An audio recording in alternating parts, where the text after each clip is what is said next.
Hi, seventh graders. I want to walk through the document that we will be working on for the next 2 days, so today and tomorrow.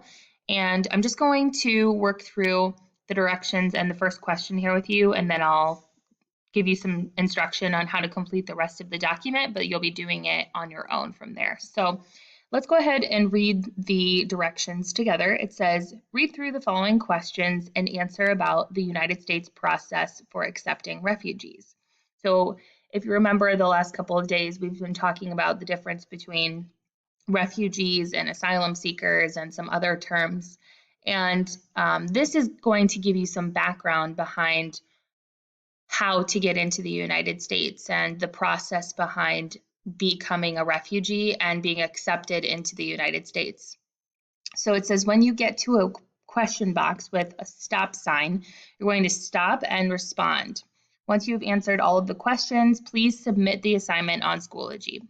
Now, when you submit, if it's not quality work, meaning you've only put, maybe one sentence or something in each question box, I will unsubmit it and you'll have to redo it. So please put a lot of hard work and effort into this assignment, so you just have to do it the one time, okay? All right, let's do the first question together. So it says, question, who is a refugee? We kind of already know this, but the US is going to have a little bit of a different example or definition than what we've had. A person outside the US seeking refuge. The United States defines refugee as a person outside the country of his or her nationality who is unable or unwilling to return to that country because of persecution or a well-founded fear of persecution because of his or her race, religion, nationality, membership in a particular social group, or political opinion. So that definition should sound very familiar since we went through it yesterday during class. So now that we know that, we're going to do a little bit more practice on defining who is a refugee in this question here. So yesterday in our slideshow, I had you guys identify of those 4 statements, who was a refugee and who was a migrant. In this situation, on your document, it's going to be a little bit different. It says, using what you have read so far about what makes someone a refugee, highlight the scenarios below that would qualify someone as a refugee. If you don't think a person or family would qualify as a refugee, leave it blank. So remember, the main part of that definition that qualifies someone as a refugee is that they have a well-founded, meaning proving that they have a fear of persecution because of one of those reasons that we talked about a couple of times. So let's read the first one. It says, Doa is a 19-year-old aspiring student from Syria who was forced out of her country because of a civil war. Well, let's go ahead and take a second and talk about how we might know whether or not Doa is a refugee. Okay, next one. Mark is a 43-year-old father of 2 who recently lost his job due to COVID. While very sad, it doesn't mention anything about him being persecuted due to his beliefs or his race or religion. So this one would not qualify as a refugee. Okay, let's move on to number 3. Emmanuel is a 22-year-old man from Ghana who is seeking to leave his country due to famine, which is lack of food. Let's pause here for a second and we can talk about this one.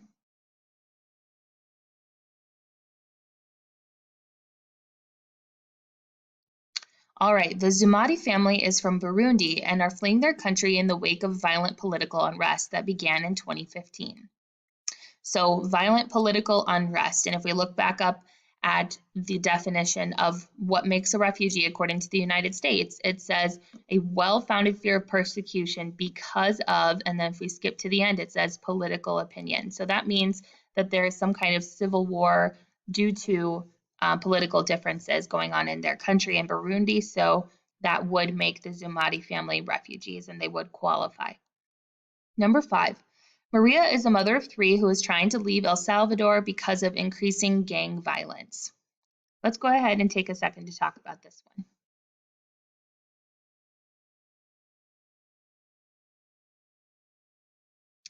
All right, number 6. The Smith family recently went through a health crisis and are now bankrupt. They want to leave their home country and start over. Well, we know the Smith family, while having a health crisis, maybe that means that one of their family members has a disease or died of a disease and they don't have any more money left.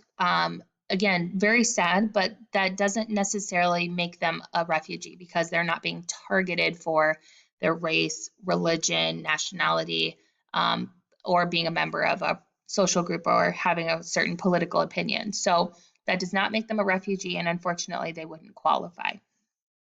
Okay, so in this scenario, I would go back and highlight all of the ones that I believed were refugees with this blue color. Again, remember the highlight is up here by the text color. You just click on it and then choose the blue. And then once you've highlighted all of the refugees, then you can move on to the next questions here. So I'm not going to read through these with you, but I just want to make sure you do know you have to read through the questions and the answers for these because they go with the questions that follow. So make sure you actually read through these carefully and take your time because if you rush through them, you're not going to get the background information that you need for your assessment in a couple of days. Okay, so we have another question here. It says, based on the number of refugees the United States has accepted in the past few years, what do you predict we will accept in 2021 fiscal year? That's what FF means. So basically, you're just making a guess on the information from this above area and telling me how many refugees you think the United States will accept based on what we've accepted in the past and kind of some laws and things that have been put in place in the last year or so.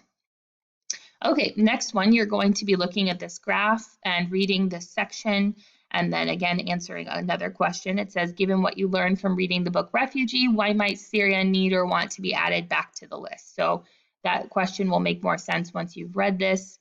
And then you'll need to use your background knowledge from reading the book Refugee to understand why people might be fleeing fleeing Syria in the first place.